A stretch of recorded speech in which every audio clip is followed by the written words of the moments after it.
ജോയ്സ് ടിവിയിലൂടെ ഞങ്ങളെ ശ്രദ്ധിക്കുന്ന എല്ലാവർക്കും യേശുക്രിസ്തുവിന്റെ നാമത്തിൽ സ്നേഹവും വന്ദനവും അറിയിക്കുന്നു.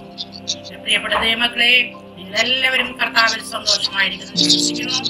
കർത്താവ് നിങ്ങളെ ഓരോരുത്തരെയും ധാരാളം അനുഗ്രഹിക്കുമാറാകട്ടെ. ഇന്ന് നമ്മോടൊപ്പം അനുഗ്രഹിക്കപ്പെട്ടതായ ഒരു കർത്താവിന്റെ ദാസനാണ് കടന്നു വന്നിരിക്കുന്നത്. കർത്താവിന്റെ ദാസനെ ജോയ്സ് ടിവിയിലേക്ക് ഞങ്ങൾ ഹാർദവമായി സ്വാഗതം ചെയ്യുന്നു. ദേവദാസനെ എന്തുകൊണ്ട് വിശേഷം? സന്തോഷമായിരിക്കുന്നുവോ? സന്തോഷമായിരിക്കുന്നു. ജീവിതാനുഭവങ്ങളിലേക്ക് കടന്നു പോകുന്നതിന് മുന്നമേ തന്നെ നമുക്ക് ദൈവസ്ഥിതിയിൽ ഒരു മിനിറ്റ് പ്രാർത്ഥിക്കാം. ഹല്ലേലൂയ. സ്തോത്രം സ്തോത്രം. പരിശുദ്ധ കർത്താവേ, നന്ദി നിറഞ്ഞ ഹൃദയത്തോടെ ഞങ്ങൾ സ്തുതിക്കുന്നു, സ്തോത്രം ചെയ്യുന്നു. അപ്പായുടെ സാന്നിധ്യം ഞങ്ങളോട് കൂടെ ഇരിക്കണമേ കർത്താവേ. പ്രിയ കർത്താവിന്റെ ദാസൻ തന്റെ ജീവിതാനുഭവം ഷെയർ ചെയ്യുമ്പോൾ പരിശുദ്ധാത്മാവായോടും നാവോടും കൂടെ ഇരിക്കണമേ. കേൾക്കുന്ന ജനത്തിന് ഏറ്റവും അനുഗ്രഹമായി തീരുവാൻ, ആത്മീക വർധനമായി തീരുവാൻ, കർത്താവിനോട് അടുക്കുന്നതിന് മുഖാന്തരമായി തീരുവാൻ കർത്താവ് സഹായിച്ചാട്ട്. യേശുക്രിസ്തുവിന്റെ നാമത്തിൽ തന്നെ ആമേൻ. ഹല്ലേലൂയ. സ്തോത്രം. ആമേൻ. Praise the Lord. ദേവദാസനെ, വീട്ടിൽ ആരൊക്കെയുണ്ട്? വീട്ടിലെ ഭാര്യയുണ്ട്, 2 മക്കളുണ്ട്. ഓക്കെ. കർത്താവിന്റെ വേലയില് എവിടെ ആയിരിക്കുന്നു? ഞാൻ ഇവിടെ വിതിരയിലാണ് കർത്താവിന്റെ വേലയിലായിരിക്കുന്നത്. കർത്താവ് സഹായിക്കട്ടെ. കഴിഞ്ഞ കാലങ്ങളിൽ കർത്താവ് നടത്തിയ എല്ലാ വിധങ്ങളും കർത്താവിനെ കണ്ടുമുട്ടിയത്. അങ്ങനെ ദേവദാസന്റെ ജീവിതത്തിന്റെ എല്ലാ അനുഭവങ്ങളും ചെറുതിലേ തൊട്ടുള്ള ദേവദാസൻ സംസാരിക്കാവുന്നതാണ്. ഓക്കെ, അതിനായിട്ടുള്ള സമയം ഞാൻ വേർതിരിച്ചു തരികയാണ്. ഓക്കെ കർത്താവിന്റെ ദാസനെ. ദൈവനാമ മഹത്വപ്പെടുമാറാകട്ടെ. ജോയ്സ് ടിവിയിൽ കൂടെ ഇങ്ങനെ ഒരു അവസരം ഒരുക്കി തന്ന കർത്താവിന്റെ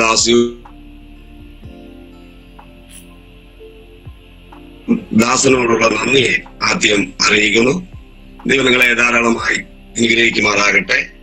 പ്രത്യേകിച്ച് ഇങ്ങനെ ഒരു സാക്ഷി പറയുവാൻ സ്വർഗത്തിലെ ദൈവം തന്ന ഭാഗ്യത്തിനായി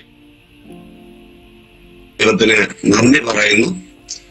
പ്രത്യേകിച്ച് കേൾക്കുന്നവരും കാണുന്നവരെല്ലാം അവർക്കൊരു വിടുതലും അനുഗ്രഹവുമായി തീരുവാൻ സ്വർഗത്തിലെ പരിശുദ്ധി ആത്മാവാൻ ദൈവം സഹായിക്കട്ടെ എന്ന് ഞാൻ മുഖപരമായി ആദ്യം കൂട്ടി ഞാൻ പറയുന്നു. ദൈവം എല്ലാവരെയും ധാരാളമായി അനുഗ്രഹിക്കട്ടെ. എന്റെ ജീവിതത്തിലെ ഞങ്ങളെ കൊച്ചുനാൾ തൊട്ട് വളരെ കഷ്ടതയും ഭാരവും പ്രയാസവും ഒക്കെ നിറഞ്ഞ ഒരു അനുഭവമായിരുന്നു. എന്റെ വീട്ടിൽ ഞങ്ങള് 8 സഹോദരങ്ങളുണ്ട്, അപ്പനും അമ്മയും. ഞങ്ങൾ 8 സഹോദരങ്ങളില് 7ാമത്തെ മകനാണ് ഞാൻ. എന്റെ പേര് മേഡം പറഞ്ഞതുപോലെ മോഹൻ എന്നാണ്. എന്റെ ഭാര്യയുടെ പേര് അമ്പിളി, 2 മക്കള്. അങ്ങനെ എന്റെ ജീവിതത്തിനകത്ത് അതായത് ഞങ്ങള് ആഹാരമില്ലാതെയും വസ്ത്രങ്ങളില്ലാതെയൊക്കെ വളരെ കഷ്ടപ്പെട്ട ആ ഒരു കാലഘട്ടം. അത് കഴിഞ്ഞ് ഞങ്ങളെ വീട്ടില് പൂജാകർമ്മങ്ങള് ഞങ്ങള് ഹിന്ദു ആ ഒരു ഭാഗത്ത് ആയിരുന്നു. ജാതിയായ ഒരു കുടുംബമായിരുന്നു. യേശുവിനെ അറിയുകയോ യേശു ആരെന്നൊന്നും അറിയത്തില്ലായിരുന്നു. എന്നാൽ ആ കാലഘട്ടത്തിൽ ഞങ്ങളെ വീട്ടില് ഒരു സൈഡ് ചായ്പ് പോലെ ഇറക്കി അവിടെ ഫോട്ടോ എല്ലാം വച്ച് പൂജാകർമ്മങ്ങളൊക്കെ ചെയ്യുകയും അവിടെ ഡെയിലി എന്നും രാവിലെയും വൈകുന്നേരവും ഞാനാണ് അവിടെ വിളക്ക് കത്തിക്കുന്നത്. അത് പ്രത്യേകിച്ച് എന്നെയാണ് എന്റെ അപ്പനും അമ്മയും ആക്കി വെച്ചിരുന്നത്. അങ്ങനെ എന്റെ വീടിന്റെ അടുത്ത് തൊട്ടടുത്ത് ക്ഷേത്രമുണ്ട്. അവിടെ കൊടുതി നടക്കുന്ന സമയത്തൊക്കെ ആ സ്ഥലത്ത് തുള്ളാൻ വേണ്ടി, അതായത് എന്റെ മേലാണ് അവിടുത്തെ തമ്പുരാൻ അനുഗ്രഹിച്ചു വരുന്നെന്ന് പറഞ്ഞ് എന്നെ തുള്ളാൻ വേണ്ടി ഒരു പലകയില് ഒരു തോർത്തെടുത്ത് എന്റെ പുറത്തെല്ലാം ഭസ്മവും ചന്ദനവും ഒക്കെ വാരിയിട്ട് തെങ്ങിന്റെ പൂക്കല എന്റെ കയ്യിൽ തന്നിട്ട് എന്നോട് പറയും, ഇങ്ങനെ ഇരുന്ന് കുലുങ്ങിയ മാത്രം മതി എന്ന് പറയും. അപ്പോൾ എനിക്കൊരു 6 വയസ്സ് 7 വയസ്സ് പ്രായമേ ഉള്ളൂ. അത് കഴിഞ്ഞ് അതങ്ങനെ തുടരെ ആയി വരുമ്പോ അങ്ങനെ ആ ഉത്സവത്തിന് എല്ലാരും വരും. ആ കൊടുതി സമയത്ത് അവിടെ പൂജാകർമ്മങ്ങൾ നടക്കുകയും കോഴിയിറക്കും ആടുവെട്ടും അങ്ങനെ വളരെ അങ്ങനെ ഓരോ കാര്യങ്ങളും അവിടെ ചെയ്യുമായിരുന്നു. അങ്ങനെ ഞാൻ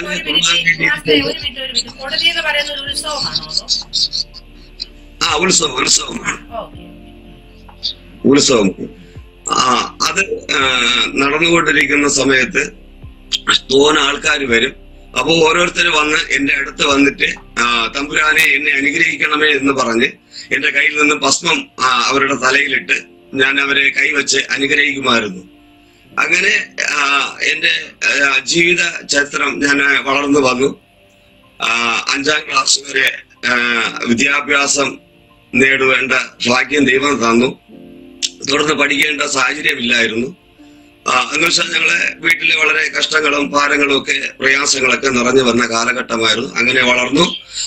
ക്ഷേത്രത്തില് അല്ലെങ്കിൽ വീട്ടിലുള്ള കാര്യങ്ങളൊക്കെ ഞാൻ എന്റെ സഹോദരങ്ങൾ എന്നെ ഏൽപ്പിക്കുകയും ഞാൻ തന്നെ അത് ചെയ്യുകയൊക്കെ ചെയ്യുമായിരുന്നു. വിളക്ക് തിരി കത്തിക്കുന്നത് വൈകുന്നേരം കുളിച്ച് വന്ന് വിളക്കിൽ തിരി കത്തിക്കണം.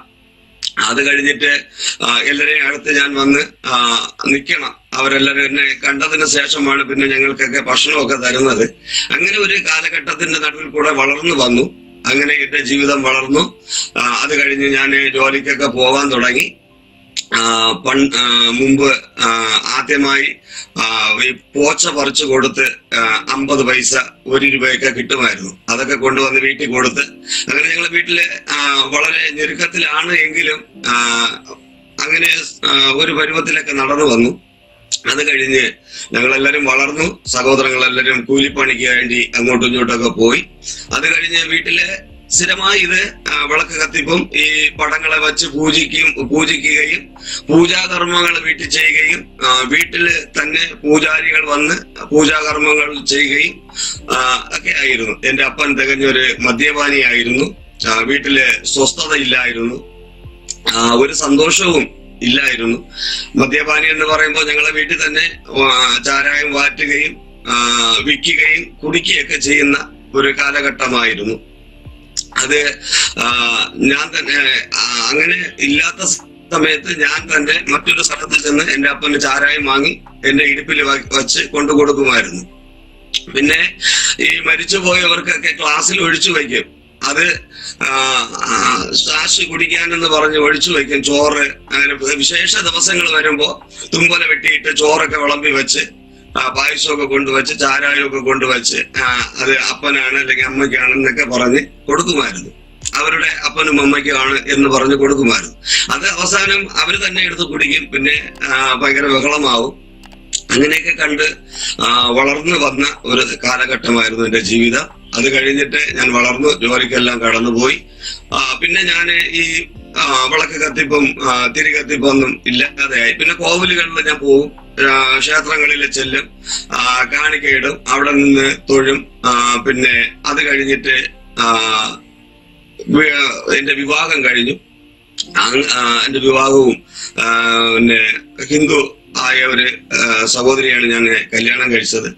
അങ്ങനെ ഞങ്ങളുടെ ജീവിതത്തിനകത്ത് വളരെ കഷ്ടങ്ങളും ഭാരങ്ങളും പ്രയാസങ്ങളും പ്രതിസന്ധികളും പ്രതികൂലങ്ങളൊക്കെ നിറഞ്ഞ ഒരു കാലഘട്ടം ആ കാലത്തിലുണ്ടായിരുന്നു. എന്നാൽ അത് കഴിഞ്ഞ് എനിക്കൊരു മൂത്ത മകൻ ജനിച്ചു.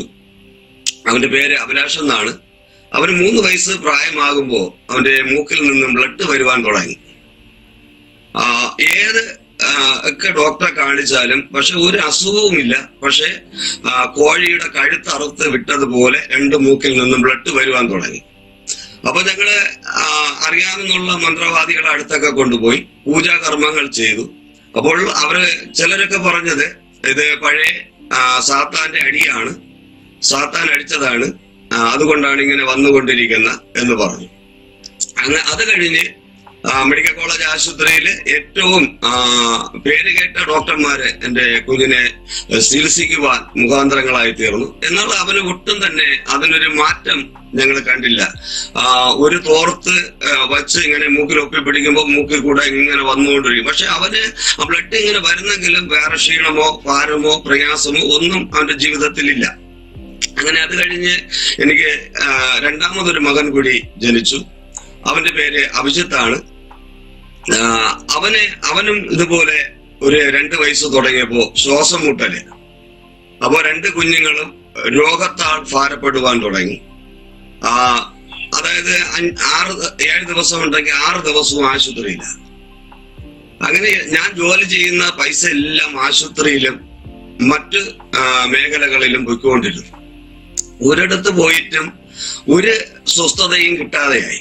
അവസാന കടങ്ങൾ വാങ്ങി പിരിവ് പോലെയൊക്കെ എടുത്ത് പൈസ എടുത്ത് നേർച്ചകൾ കഴിക്കുമായിരുന്നു, യാഗങ്ങൾ കഴിക്കുമായിരുന്നു. അല്ലെങ്കിൽ കോഴി ഇറക്കും, അങ്ങനെയൊക്കെ ഉള്ള കാര്യങ്ങൾ ചെയ്തു. എന്റെ കുഞ്ഞുങ്ങൾക്ക് എങ്ങനെയെങ്കിലും ഒരു വിടുതൽ കിട്ടട്ടെ എന്ന് പറയും. അങ്ങനെ കുഞ്ഞുങ്ങളൊക്കെ വളർന്നു വന്നു. അവർക്ക് ഈ അസുഖം വീണ്ടും ഭയങ്കരമായി ശക്തമായി ഇങ്ങനെയൊക്കെ വളർന്നു വന്നു. അതിന്റെ രോഗത്തിനോട് കൂടെ തന്നെ കുഞ്ഞുങ്ങളും വളർന്നു വന്നു. അതോടൊപ്പം എന്റെ ഭാര്യ പെട്ടെന്ന് ഒരു പനി വന്നു. ശരീരത്തിലെ മജ്ജം ഇല്ലാതെ പോയി. മരണാവസ്ഥയിൽ മെഡിക്കൽ കോളേജ് ആശുപത്രിയിലായി. അങ്ങനെ ഞാൻ വളരെ കഷ്ടപ്പെട്ടെന്ന് പറയുമ്പോൾ ഒരു 3 പേരും രോഗികളായി മാറി. ഭാര്യയ്ക്ക് പെട്ടെന്ന് ഒരു പനി വന്നു. ആ പനിയില് ബ്ലഡിന്റെ കൗണ്ട് കുറഞ്ഞു. ശരീരത്തെ മച്ചം കുറഞ്ഞു പോയി. ബ്ലഡിലുള്ള മച്ചം കുറഞ്ഞു പോയി, ഇല്ലാതെ പോയി. രോഗമെന്നു അത് പിന്നെ അതെന്താ പറഞ്ഞ കൊഴുപ്പ് ശരീരത്തെ കൊഴുപ്പ്, ബ്ലഡിലുള്ള കൊഴുപ്പില്ലാതെ പോയി. അങ്ങനെ ഒരു രോഗമെന്ന് പറഞ്ഞത്. അങ്ങനെ മെഡിക്കൽ കോളേജ് ആശുപത്രിയിലായിരുന്നു. മരിച്ചു പോകുമെന്ന് തന്നെയാണ് ഡോക്ടർ പറഞ്ഞത്, രക്ഷയില്ല എന്ന് പറഞ്ഞു. എന്നാൽ ആ സമയത്തൊക്കെ ദൈവത്തിന്റെ കരുതലാണ്. ഇങ്ങനെ ഒരു ദൈവവിളി കിടക്കുന്നത് കൊണ്ടും ദൈവം മുന്നമേ ഞങ്ങളെ കണ്ടിരുന്നത് കൊണ്ടും ദൈവത്തിന് ഞങ്ങളെ കുറിച്ചൊരു പദ്ധതി ഉള്ളത് കൊണ്ടും ഇവരെ 3 പേരെയും കർത്താവ് തന്നെ ദൈവം രക്ഷപ്പെടുത്തി. വളരെ സാമ്പത്തികങ്ങൾ കടബാധ്യതകളായി. അതായത് 12 വർഷക്കാല രക്തസ്രാവക്കാരി സ്ത്രീ അവർക്കുള്ളതെല്ലാം വിറ്റ് വൈദ്യന്മാർക്ക് കൊടുത്ത് പല മേഖലകളിലും ചികിത്സിച്ചിട്ടും സൗഖ്യം വരാതെ ഇവർ 3 പേരും ഒരേപോലെ രോഗികളായി മാറി. അത് കഴിഞ്ഞ് ജോലി ചെയ്ത് ഞാൻ പാറപ്പണിക്കാ പിന്നെ പോകുന്നത്. പാറപ്പണിക്ക് പോയി 1000, 1500, 2000 രൂപ ശമ്പളം കിട്ടും. ഞാൻ ജോലി ചെയ്യുന്നത് പോലെ പൈസ കിട്ടും. അത് കൊണ്ടുവന്ന് ഏതാണ്ട് ഏറെക്കുറെ ആശുപത്രിയിൽ തന്നെ കൊടുക്കുന്ന. പിന്നെ എനിക്ക് സ്വസ്ഥത ഇല്ലാതെ വന്നപ്പോ ഇങ്ങനെ ആശുപത്രി പിന്നെ മറ്റുള്ള മേഖലകള് ഒക്കെ ആയി വന്നപ്പോ ഞാൻ മദ്യപിക്കാൻ തുടങ്ങി. പിന്നെ മദ്യപാനം തുടങ്ങി. പുകവലി ആദ്യമേ ഉണ്ടായിരുന്നു. എന്റെ ഏതാണ്ട് ഒരു 8 വയസ്സ് തൊട്ട് ഞാന് അപ്പന്റെ കയ്യിൽ നിന്ന് വീടിയൊക്കെ മോട്ടിച്ച് പുറകെ വലിക്കുമായിരുന്നു. അങ്ങനെ അത് കഴിഞ്ഞ് ഈ പാൻപ്രാക്ക് എന്ന് പറയുന്ന സാധനം, അത് ഏതാണ്ട് ഒരു 10-25 പാക്കറ്റ് ഞാൻ ഒരു ദിവസം ചവയ്ക്കുമായിരുന്നു പാറപ്പണിക്ക് പോകുന്ന സമയത്ത്. ഏതാണ്ട് ഒരു 5-6 പാക്കറ്റ് സിഗരറ്റ് ഒരു ദിവസം വലിക്കുമായിരുന്നു. എന്ന് വെച്ചാൽ ഉറക്കമില്ലാത്ത രാത്രികൾ, ഉറക്കം എണീറ്റിരുന്ന് നേരം എടുക്കുന്നത് വരെയും സിഗരറ്റ് വലിച്ചും ചാരായം കുടിച്ചും ഇരിക്കുന്ന അനുഭവങ്ങൾ, ഒരു സ്വസ്ഥതയില്ലാത്ത അനുഭവങ്ങൾ. അങ്ങനെയായിരുന്നു. പല മന്ത്രവാദികളെ അടുത്ത് കൊണ്ടുപോയി എന്റെ കുഞ്ഞുങ്ങൾക്കൊരു വിടുതല്, എന്റെ ഭാര്യയ്ക്കൊരു വിടുതല്, അങ്ങനെ ഹോമങ്ങളൊക്കെ ചെയ്തു. പിന്നെ എന്റെ വീട്ടിന്റെ ഇറങ്ങുന്ന വാതിലില് തകിടും കൂടൊക്കെ ജപിച്ച് കൊണ്ടിട്ടു. അങ്ങനെയെങ്കിലും ഒരു സ്വസ്ഥത കിട്ടുമെന്ന് പറഞ്ഞ്, ഒരു വിടുതൽ കിട്ടുമെന്ന് പറഞ്ഞ്, അങ്ങനെയൊന്നും ഒരു വിടുതലും ഞാൻ അന്ന് സേവിച്ച ഒരു ദൈവത്തിനും എന്നെ വിടുവിക്കുവാൻ കഴിഞ്ഞില്ല. ആ കാലഘട്ടത്തിൽ ഞാൻ സേവിച്ച ഒരു ദൈവങ്ങൾക്കും എന്നെയോ എന്റെ ഭാര്യയോ എന്റെ മക്കളെയോ വിടുവിക്കുവാൻ കഴിഞ്ഞില്ല. അങ്ങനെ ഞങ്ങളുടെ കഷ്ടതകളും ഭാരങ്ങളും പ്രയാസങ്ങളും അടുത്തൊരു സഹോദരി കണ്ട്, വീടിനകത്ത് ഞാന് മദ്യപിച്ച് വരുമ്പോ എന്നും ബഹളമാ. എന്ന് വെച്ചാൽ ഞാൻ വരുമ്പോ ഇവരെല്ലാം വേദനയോടെ ഭാരത്തോടെ ഇരിക്കുന്ന കാണുമ്പോൾ എന്നും ബഹളമാ. എനിക്ക് എന്തെങ്കിലും ചോറ് കൊണ്ടു തന്നാലും അതൊന്നും ഞാൻ കഴിക്കത്തില്ല. അതൊക്കെ എടുത്ത് ഇങ്ങനെ ദൂരോട്ട് എറിയും. അത്രയ്ക്ക് മാത്രം സ്വബോധമില്ലാതെ കയറി വരുന്നത്. അങ്ങനെ ഇതെല്ലാം എന്റെ വീട്ടിന്റെ തൊട്ടടുത്ത് താമസിക്കുന്ന ഒരു സഹോദരി, അവരുടെ ഭവനത്തിൽ ഒരു ചെറിയ പ്രാർത്ഥന, ഒരു ദൈവദാസൻ വന്ന് ഒരു പ്രാർത്ഥന വയ്ക്കുമായിരുന്നു. അപ്പൊ ആ സഹോദരി പറഞ്ഞു, അമ്പിളി, എന്തായാലും നീ നിന്റെ മക്കളെയും കൊണ്ട് ഒരു ദിവസം ഈ പ്രാർത്ഥനയ്ക്ക് കടന്നു വരിക. ദൈവം നിങ്ങളെ സൗഖ്യമാക്കും, ദൈവം നിങ്ങളെ അനുഗ്രഹിക്കും. അപ്പൊ പുള്ളിക്കാരി പറഞ്ഞു, ഇല്ല, ഞാൻ വരത്തില്ല, എന്റെ ചേട്ടൻ എന്നെ കൊല്ലും. എന്ന് വെച്ചാ അങ്ങനെയാണല്ലോ എന്റെ ചേട്ടന്റെ സ്വഭാവം എന്ന് പറഞ്ഞു. അങ്ങനെ ഒരു ദിവസം ഞാൻ വീട്ടിൽ ഇരിക്കുമ്പോ അത് കഴിഞ്ഞ് ഞാൻ മദ്യപിച്ച് അല്ലെങ്കിൽ ജോലി ചെയ്ത് കൊണ്ടുവരുന്ന ഒരു സാമ്പത്തികത്തിനും ഒരു നിലനിൽപ്പും ഇല്ലാതെ വന്നപ്പോ പിന്നെ ഞാന് കൂട്ടുകെട്ട് അധികമായി ആയി. പാർട്ടി പ്രവർത്തനത്തിന് വേണ്ടി പാർട്ടിക്കാരുടെ കൂട്ടത്തിൽ ചേർന്നു. ഞങ്ങൾ ഏതാണ്ട് 18 പേര് ഒരേ പ്രായത്തില്, ഒരേ സൈസില്, ഒരേ തണ്ടും തടിയിലും. ഒരാളെ അടിക്കണമെന്ന് പറഞ്ഞാൽ ഞങ്ങൾ 18 പേരും പോകും. ഒരു വീട്ടിൽ കയറി ആക്രമിക്കണമെന്ന് പറഞ്ഞാൽ ഞങ്ങൾ 18 പേരും പോകും. പാർട്ടിക്ക് വേണ്ടി കൊടി പിടിച്ചു. അങ്ങനെയൊക്കെ ആയിരുന്ന ഒരു കാലഘട്ടം. ജോലി ചെയ്തുകൊണ്ട് വരുന്ന പൈസ മൊത്തത്തില് മദ്യപിച്ച് കുപ്പിയെടുത്ത് ഞങ്ങൾ എല്ലാവരും കൂടെ കൂടിയിരുന്ന് മദ്യപിച്ച് ഭവനത്തിൽ കയറി വരുമ്പോ പിന്നെ കയ്യിൽ കാശൊന്നും ഇല്ലാത്ത അനുഭവങ്ങൾ എന്റെ ജീവിതത്തിലുണ്ടായിരുന്നു. എന്റെ ഭാര്യ പൈസ കേൾക്കുമ്പോ പിന്നെ ഞാൻ അവളെ മർദ്ദിക്കുവാൻ തുടങ്ങി. ഒത്തിരി ദേഹോദ്രവം ചെയ്തിട്ടുണ്ട്, ഒത്തിരി അടിച്ചിട്ടുണ്ട്. അങ്ങനെ എന്റെ കുഞ്ഞുങ്ങളൊക്കെ ഭയങ്കരമായി വിളിക്കുമായിരുന്നു. അത് കഴിഞ്ഞ് എന്റെ വീട്ടിനകത്ത് ഞങ്ങൾക്ക് സ്വസ്ഥതയും സമാധാനവും ഒന്നും ഇല്ലാതെ ഇരുന്നപ്പോ എനിക്ക് പിന്നെ ഇനി കിടന്നിട്ട് എന്തിനാ ഞാൻ ഇങ്ങനെ കിടക്കുന്ന, എന്തിനാ ഇനി ഇങ്ങനെ ജീവിക്കുന്ന എന്നെല്ലാം എന്റെ ഉള്ളില് ഇങ്ങനെ വരുവാൻ തുടങ്ങി. ഭയങ്കരമായ ഒരു സാത്താൻ എന്നെ ഭയങ്കരമായി മരണത്തിലേക്ക് വലിച്ചു കൊണ്ടുപോകും പോലെ. ഞാൻ എവിടെ പോയാലും എനിക്ക് സ്വസ്ഥതയില്ല. എന്റെ വീട്ടില് എനിക്ക് സ്വസ്ഥതയില്ല, എന്റെ നാട്ടിലിറങ്ങിയാൽ എനിക്ക് സ്വസ്ഥതയില്ല.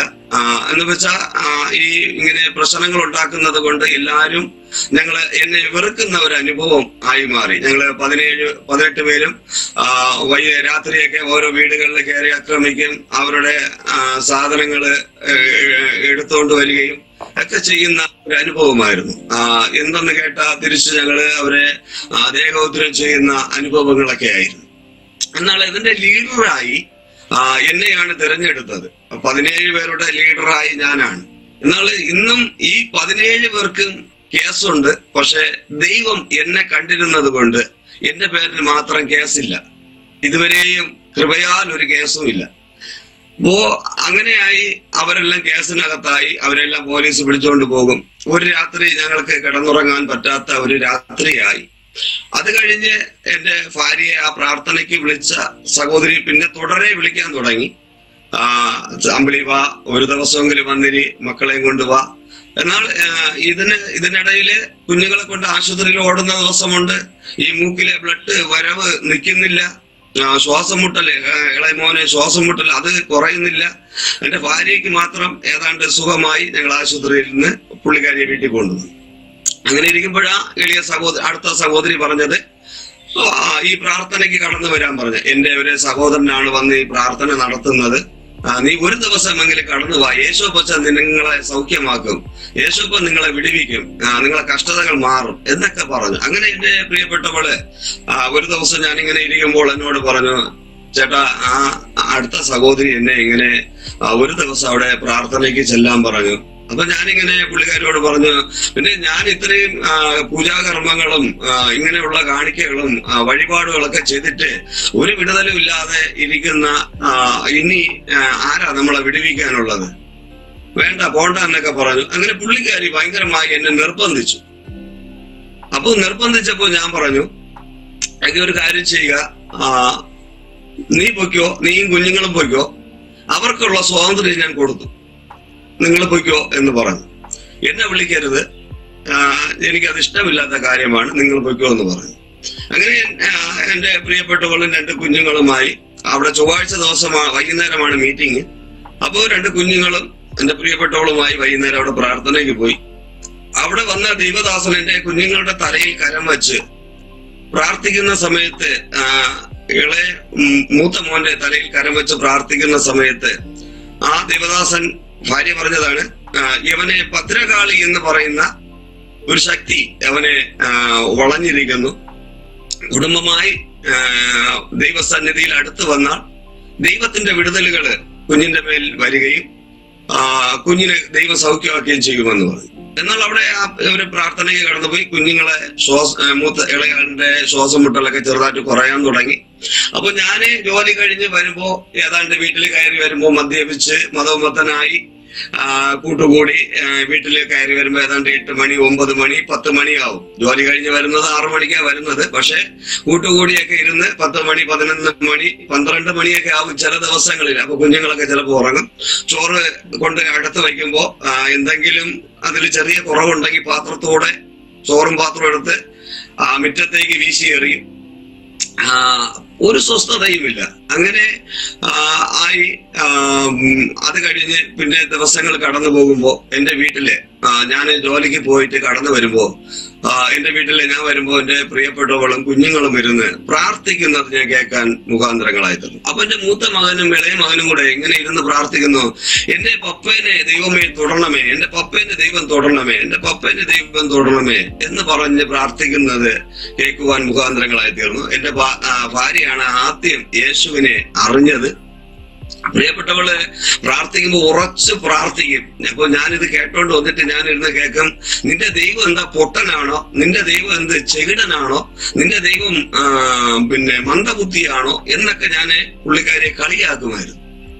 അങ്ങനെ അനേക ദൈവദാസന്മാരെ കളിയാക്കുമായിരുന്നു. പെന്തക്കോസ്ത് ചർച്ചിലെ പാസ്റ്റർമാർ, അന്ന് പാസ്റ്റർമാരൊക്കെ പോകുമ്പോ ഞാനിങ്ങനെ കളിയാക്കുമായിരുന്നു, കള്ളന്മാരാണ് പോകുന്നത്, പെന്തക്കോസ്തുകാരന്മാര് ഇങ്ങനെയുള്ള ആൾക്കാരാണ്, അങ്ങനെയുള്ള ആൾക്കാരാണെന്നൊക്കെ ഞാൻ പറയുമായിരുന്നു. പക്ഷെ പിന്നത്തതിൽ അതെല്ലാം ദൈവസന്നിധിയിൽ ഞാൻ ഏറ്റുപറഞ്ഞ് പ്രാർത്ഥിപ്പാൻ സ്വർഗത്തിലെ ദൈവം എനിക്ക് ഭാഗ്യം തന്നു. ആ കാലഘട്ടത്തില് ഞാൻ അങ്ങനെ പറയുമായിരുന്നു. ഓരോ ദൈവദാസന്മാരിങ്ങനെ ബാഗൊക്കെ തൂക്കി അല്ലെങ്കിൽ ബൈബിളൊക്കെ കൊണ്ടുപോകുമ്പോ ഞാൻ അവരൊക്കെ കളിയാക്കുന്ന, ഇവരെല്ലാം എന്താ തന്തിയിട്ടിരിക്കാൻ പോകുന്നതാണ് എന്നൊക്കെ പറഞ്ഞ് എന്റെ ഭാര്യയെ ഞാൻ കളിയാക്കുമായിരുന്നു. അങ്ങനെ എന്റെ വീട്ടിലെ തൊട്ടടുത്ത് വേറൊരു ദൈവദാസൻ ഉണ്ടായിരുന്നു. പുള്ളി ഡെയിലി രാവിലെ വന്ന് ഞങ്ങളെ വീട്ടിൽ, ഞാൻ ജോലിക്ക് പോകുന്ന സമയത്ത് എന്റെ ഭാര്യ കുഞ്ഞുങ്ങൾ വീട്ടിൽ കാണും. ആ ദൈവദാസൻ വീട്ടിൽ വന്ന് എനിക്ക് വേണ്ടി വെള്ളം പ്രാർത്ഥിച്ച് കുപ്പിയില് കൊടുത്തിട്ട് പോകും. ആ ദേവദാസന് പേര് ബാബു എന്നാണ്. ആ ദേവദാസൻ എന്നും ഒന്നരാടം വീട്ടിൽ വന്ന് എനിക്ക് വേണ്ടി പ്രാർത്ഥിക്കുകയും വെള്ളം പ്രാർത്ഥിച്ച് കുപ്പിയിൽ കൊടുത്തിട്ട് പോവുകയും ചെയ്യും. ഇത് ഞാൻ വരുമ്പോ ഞാൻ വെള്ളം കുടിക്കുന്നത് ഈ പ്രാർത്ഥിച്ച വെള്ളമാണ് കുടിക്കുന്നത്. അങ്ങനെ എന്റെ ജീവിതത്തിനകത്ത് ഒരു സ്വസ്ഥതയും ഇല്ല. ഈ ഇങ്ങനെയൊക്കെ എനിക്ക് വേണ്ടി അനേകർ പ്രാർത്ഥിക്കുന്നെങ്കിലും എനിക്ക് വേണ്ടി എടാ മോനെ ഇത് കെട്ടായടാ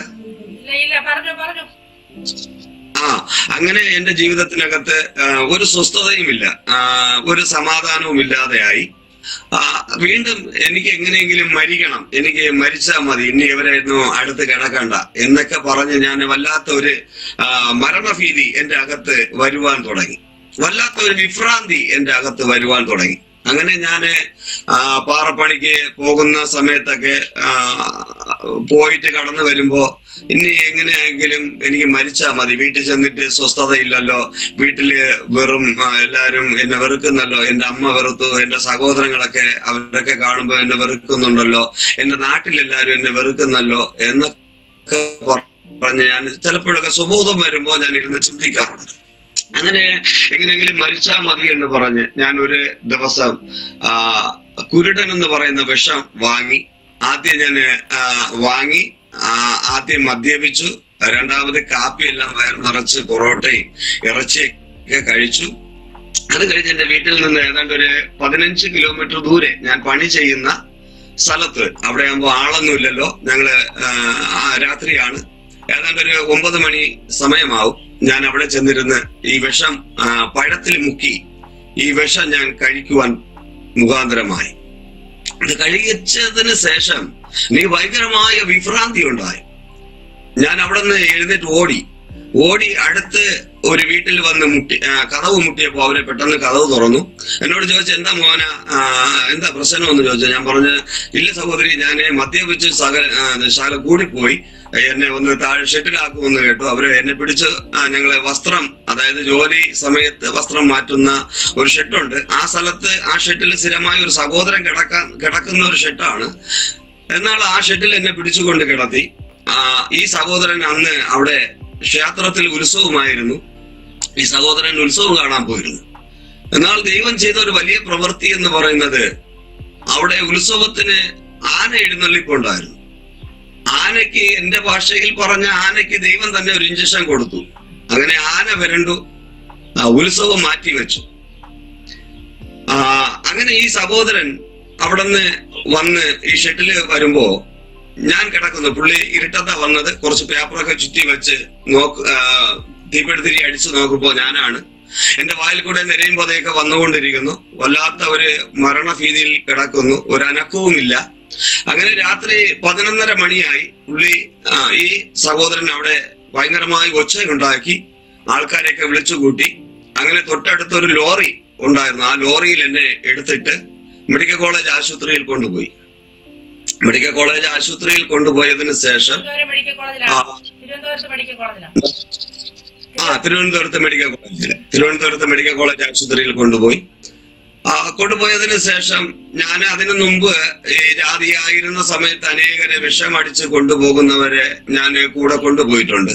അനേകർ തൂങ്ങി നിന്ന ആൾക്കാരെ ഞാൻ കെട്ടഴിച്ച് താഴെ ഇറക്കിയിട്ടുണ്ട്.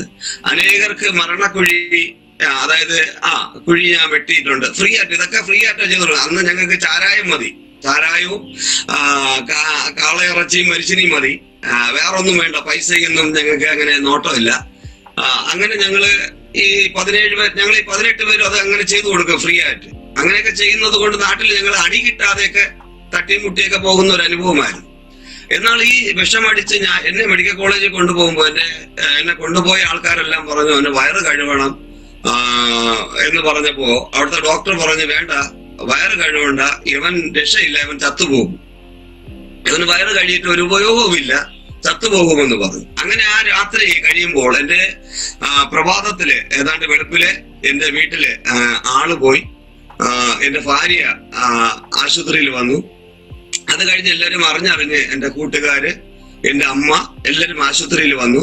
എന്നെ ആശുപത്രിയില് പിന്നെ എന്നെ വാർഡിലോട്ട് എന്ന് പറയുമ്പോ അത്യാഹിത, അതായത് സീരിയസ് വാർഡിലോട്ട് ആക്കി ഞാൻ എന്നെ തറയില കിടത്തിയിരിക്കുന്ന. എന്നെ 2 കട്ടിലിന്റെ ഇടയില് കിടത്തി, 2 കൈയും അപ്പുറത്തും ഇപ്പുറത്തും കട്ടിലില് 2 തോർത്തുകൊണ്ട് കെട്ടി, 2 കാല് 2 തോർത്തുകൊണ്ട് 2 കട്ടിലില് കെട്ടി. അപ്പൊ 4 തോർത്തില് എന്നെ കെട്ടിയിട്ടയ്യ. യേശുവിനെ 3 ആണിമേല് ക്രൂശിച്ചതുപോലെ എന്നെ സാത്താൻ 4 തോർത്തില് കെട്ടിയിട്ടു. അങ്ങനെ എന്റെ അമ്മ വന്ന് കണ്ടേച്ച് പറഞ്ഞു ഇവൻ കിടക്കുന്നതിനേക്കാൾ ചാകുന്നതാ നല്ലത്. അപ്പൊ ഡോക്ടർമാരെല്ലാം പറഞ്ഞു ഇനി ഇവൻ രക്ഷയില്ല, ഇവൻ ചാവും എന്ന് പറഞ്ഞു. കെട്ടിയിട്ടത് ഈ മരണവെപ്രാളം കൊണ്ട് ഏത് സമയത്ത് മരിക്കും. അതെ, ഈ വിഷത്തിന്റെ എഫക്റ്റ് കൊണ്ട്. അത് കഴിഞ്ഞിട്ട് എന്റെ വയറ്റിൽ ഒരാൾ കയറി ഇരിക്കുമായിരുന്നു. അത്രയ്ക്ക് ഞാന് ഭയങ്കരമായി ഇങ്ങനെ പൊങ്ങി വരെയും ഒക്കെ ചെയ്യുമായിരുന്നു. കട്ടിലിങ്ങനെ കൈകൊണ്ട് വലിച്ച് അടുപ്പിക്കും. കട്ടിലില് ഒരാൾ കിടപ്പുണ്ട്, ഇടതുവശത്ത് ഒരാൾ കിടപ്പുണ്ട്, വലതുവശത്ത് ഒരാൾ കിടപ്പുണ്ട്, എന്റെ കാലുമാട്ടിൽ ഒരാൾ കിടപ്പുണ്ട്, എന്റെ തലയ്ക്ക് ഒരാൾ കിടപ്പുണ്ട്. ഇങ്ങനെ ആ കട്ടിലൊക്കെ നിറച്ച ആൾക്കാർ കിടക്കുക. ഇതുപോലെ വിഷമടിച്ചൊക്കെ കൊണ്ടുവന്ന ആൾക്കാരാ. പക്ഷെ എനിക്ക് ഭയങ്കരമായ വിഭ്രാന്തി. എന്റെ നെഞ്ചിന്റെ പുറത്ത് ഒരാൾ കയറി ഇരിക്കുമായിരുന്നു. സെക്കൻഡ് സമയം മാത്രമാണ് എനിക്ക് ഓർമ്മ വരുന്നത്. ഒരു സെക്കൻഡ് മാത്രം ഓർമ്മ വരും, പിന്നെ എനിക്കൊന്നും അറിയത്തില്ല. അങ്ങനെ എനിക്ക് എന്റെ വയറൊന്നും അവർ കഴുകിയില്ല, വേറെ മരുന്നൊന്നും തന്നില്ല, ഡ്രിപ്പ് മാത്രം. അങ്ങനെ എന്റെ കൂട്ടുകാര് കടന്നു വന്നു, 17 പേര് കടന്നു വന്നു, പാർട്ടിയിലുള്ള ചിലരൊക്കെ കടന്നു വന്നു. ഈ 17 കൂട്ടുകാര് കടന്നു വന്നേച്ച് പറഞ്ഞത് ഇവൻ കിടക്കുന്നതിനേക്കാൾ ചാവുന്നതാ നല്ലത് എന്ന് പറഞ്ഞ് എന്റെ ഭാര്യയെ ആശ്വാസപ്പെടുത്തിയിട്ട് കടന്നുപോയി. അവര് ചെന്ന് റീത്ത് വാങ്ങേണ്ട പൈസ എല്ലാം പിരിച്ചു, പെട്ടി വാങ്ങേണ്ട പൈസ പിരിച്ചു പറക്കി. അങ്ങനെ എന്റെ വീട്ടിന്റെ അടുത്തുള്ള ഒരു സഹോദരൻ, ഞാൻ താമസിക്കുന്ന സ്ഥലത്ത് 3 സെന്റ് സ്ഥലമേ ഉള്ളൂ, അതിൽ നിറച്ച് വീടായതുകൊണ്ട് എന്റെ വീടിന്റെ തൊട്ടടുത്തുള്ള ഒരു സഹോദരൻ പുള്ളിക്കാരന്റെ പപ്പയും അമ്മയും അടക്കി എന്റെ തൊട്ടടുത്തുകൂടെ എന്നെയും അടക്കാൻ വേണ്ടി കുഴി വെട്ടാൻ വേണ്ടി സ്ഥലം കാണിച്ചു കൊടുത്തു. അവൻ മരിച്ചു കൊണ്ടുവരുന്നെങ്കിൽ ആ പയ്യനെ അവിടെ അടക്കിക്കോ, കുഴപ്പമില്ല എന്ന് പറഞ്ഞ് അങ്ങനെ സ്ഥലമെല്ലാം നോക്കി അവരിട്ടു.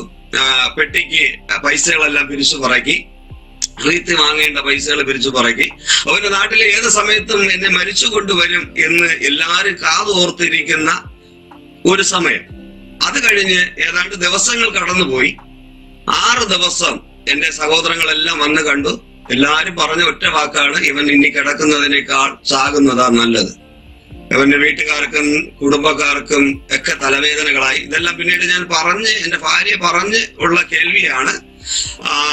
ഇനിയെങ്കിലും 2 കുഞ്ഞുങ്ങളും അവളും സ്വസ്ഥമായി താമസിക്കുക അല്ലെങ്കിൽ ജീവിക്കുമല്ലോ എന്നൊക്കെ എന്റെ സഹോദരങ്ങളൊക്കെ വന്ന് പറഞ്ഞ് പോകുന്ന അനുഭവങ്ങളുണ്ടായിരുന്നു. എന്നാൽ ആ സമയത്ത് 6 ദിവസം എന്നെ വിട്ട് കടന്നുപോയി. 6ാമത്തെ ദിവസം രാത്രിയില് എനിക്ക് ഭയങ്കരമായ വിഭ്രാന്തി ഉണ്ടായി. ഭയങ്കരമായ ഒരു വേദനയും പ്രശ്നവും മരിച്ചു പോകും എന്നുള്ള ഒരു കാഴ്ചപ്പാട് എനിക്ക് തന്നെ ഉണ്ടായി. ഞാൻ അങ്ങനെ കിടക്കുന്ന സമയത്ത് എനിക്ക് എന്റെ ഉള്ളിലെ ഓർമ്മയാണ്, ഏതാണ്ട് ഒരു 12 മണി സമയമാവും, രാത്രി ഒരു 12 മണി സമയമാവും. അപ്പൊ എനിക്ക് തോന്നുന്നു 7ാമത്തെ ദിവസം തുടക്കത്തിലാണ് എന്ന് തോന്നുന്നു. അത് കഴിഞ്ഞ് ഞാൻ എങ്ങനെ കിടക്കുമ്പോ പെട്ടെന്ന് ദൈവശബ്ദം കേൾക്കുവാൻ മുഖാന്തരങ്ങളായി തീർന്നു. എന്നോട് ചോദിച്ചത്, ഇന്നലകളിൽ നീ ആർക്കൊക്കെ വേണ്ടി ജീവിച്ചു, ആരൊക്കെയോ നിന്നെ കൊണ്ട് നടന്ന് നിന്നെ ഈ പരുവമൊക്കെ ആക്കി. ഇനി ഞാൻ നിന്നെ ഇവിടെ നിന്ന് എഴുന്നേൽപ്പിച്ചാൽ നീ എന്റെ ഒരു സാക്ഷിയായി കടന്നു പോകുമോ? അപ്പോ ഞാൻ കാണുന്ന രൂപമെന്ന് പറയുന്നത് തലമുടിയൊക്കെ നല്ല ഇങ്ങനെ ഇറക്കത്തിന് കിടക്കുന്ന നല്ല പഞ്ഞി പോലെ തലമുടിയെല്ലാം നിറഞ്ഞ് ഒരു ഭയങ്കരമായ ഒരു തേജസ്സാണ് ഞാൻ കാണുന്നത്. ഞാനത് കാണുകയും എന്നോട് ചോദിക്കുന്ന ശബ്ദത്തിന് ഞാൻ മൂങ്ങിയ ഒരു ഓർമ്മയും എന്റെ ഉള്ളിലുണ്ട്. അത് കഴിഞ്ഞ് സുഖമായി ഉറങ്ങി. എന്റെ അരികില് വന്ന് എന്നിങ്ങനെ തലോടുന്നത് എനിക്ക് നല്ലതുപോലെ അനുഭവപ്പെട്ടു. ഞാൻ തറയിലാണ് കിടക്കുന്നത്. പക്ഷെ ഈ 6 ദിവസം കൊണ്ട് എന്റെ കാൽക്കൽ കിടന്ന ആള് മരിച്ചു, എന്റെ തലക്കൽ കിടന്ന ആള് മരിച്ചു, എന്റെ വലതുവശത്ത് കിടന്ന ആള് മരിച്ചു, എന്റെ ഇടതുവശത്ത് കിടന്ന ആള് മരിച്ചു. പക്ഷെ ഞാൻ മാത്രം ശേഷിച്ചു. ദൈവത്തിന്റെ കരുതൽ തന്നെയാണ്. അത് കഴിഞ്ഞ് ഞാൻ 7ാമത്തെ ദിവസം രാവിലെ ഏതാണ്ട് ഒരു 10 മണിയൊക്കെ ആയപ്പോ ഞാൻ കണ്ണു തുറന്നു. അപ്പോഴും എന്നെ കെട്ടിയിട്ടേക്കുക. ഞാൻ എന്റെ ഭാര്യയോട് പറഞ്ഞു, എന്റെ കെട്ടഴിച്ചു വിട്, എനിക്ക് വേറെ കുഴപ്പമൊന്നുമില്ല എന്ന് പറഞ്ഞു. പുള്ളിക്കാരി ഉടനെ ഡോക്ടറെ അടുത്ത് ചെന്ന് കെട്ടി പറഞ്ഞു, പുള്ളിക്കാരൻ ഇങ്ങനെ പറയുന്നു, ആ കെട്ടഴിച്ചു വിടാൻ പറയുന്നു. അപ്പോ പിന്നെ വിശക്കുന്നൊക്കെ പറയുന്നു. 6 ദിവസം കൊണ്ട് ഭയങ്കര ഈ ട്രിപ്പ് മാത്രമാണ് ഞാൻ എന്റെ ശരീരത്ത് ഇറങ്ങുന്നത്. ഒരു നേരം പോലും വിശന്നിരിക്കാത്ത ഞാനാണ്. പക്ഷെ അത് കഴിഞ്ഞ് ഡോക്ടർ പുള്ളിക്കാരിയോട് പറഞ്ഞു, എന്ത് ചോദിച്ചാലും വാങ്ങി കൊടുക്കണം, പുള്ളിക്കാരൻ ചത്തുപോകും. അവർ പറഞ്ഞു ചത്തുപോകും എന്നാ പറഞ്ഞ്. കെട്ടൊക്കെ അഴിച്ചു വിടാൻ പറഞ്ഞു, കുഴപ്പമില്ല, കെട്ടഴിക്കാൻ പറഞ്ഞു. അങ്ങനെ കെട്ടഴിക്കാൻ പറഞ്ഞപ്പോ ഭാര്യ വന്ന് കെട്ടഴിച്ചു. ഞാൻ പറഞ്ഞു, എനിക്ക് നല്ല വിശക്കുന്ന്, എനിക്ക് ആഹാരം വാങ്ങി തരുമെന്ന് കേട്ടു. പുള്ളിക്കാരി ഓടി ചെന്ന് ഒരു പൊതി ചോറ് വാങ്ങിക്കൊണ്ടുവന്നു. ചോറ് വാങ്ങിക്കൊണ്ടുവന്ന് ഞാനിങ്ങനെ ഒരു പിടി വാരി പെട്ടെന്ന് വിഭ്രാന്തി കൊണ്ട് വിശന്നിരുന്നത് കൊണ്ട് പെട്ടെന്ന് വാരി വായിൽ വെച്ചു. 6 ദിവസം കൊണ്ട് പല്ല് തേപ്പില്ല, കുളിക്കുന്നില്ല, വേറെ ഒന്നും ചെയ്യുന്നില്ല. പക്ഷേ ഈ 7ാമത്തെ ദിവസം ഈ ഒരു പിടി ചോറ് വാരി വായിൽ വെച്ചപ്പോ അതിനെ തിന്നിറക്കി 2ാമത്തെ പിടി ചോറ് ഞാനിങ്ങനെ വാരുമ്പോ എന്റെ ഭാര്യ ഭയങ്കരമായി അങ്ങ് വിട്ട് കരയുവാൻ തുടങ്ങി. അപ്പൊ ഞാൻ കേട്ട, എന്തിനാ നീ കരയുന്നത്? അത് ചേട്ടൻ മരിച്ചു പോകുന്ന പിന്നെയും ഡോക്ടർ പറയുന്നത്. അപ്പൊ പുള്ളിക്കാരി ആദ്യം യേശുവിനെ അറിഞ്ഞത് കൊണ്ട് അനേകർ എനിക്ക് വേണ്ടി പ്രാർത്ഥിക്കുന്നുണ്ടായിരുന്നു. അനേക ദൈവദാസന്മാരും ദൈവദാസിമാരും ദൈവമക്കളൊക്കെ എനിക്ക് വേണ്ടി പ്രാർത്ഥിക്കുന്നുണ്ടായിരുന്നു. ഞാൻ മെഡിക്കൽ കോളേജ് ആശുപത്രിയിലാണ് എങ്കിലും എനിക്ക് വേണ്ടി പ്രാർത്ഥിച്ച വെള്ളമൊക്കെ കൊണ്ട് ചില സഹോദരങ്ങള് എന്റെ ഭാര്യയുടെ കരത്തിൽ കൊടുക്കും, ഓർമ്മ വീഴുമ്പോ കൊടുക്കണമെന്നൊക്കെ പറഞ്ഞ്. അങ്ങനെ ഞാൻ എന്റെ ഭാര്യയോട് പറഞ്ഞത്, ഇനി ഞാൻ മരിക്കണമെങ്കിൽ എന്റെ യേശുപ്പൻ അറിയാതെ ഞാൻ മരിക്കുകയില്ല.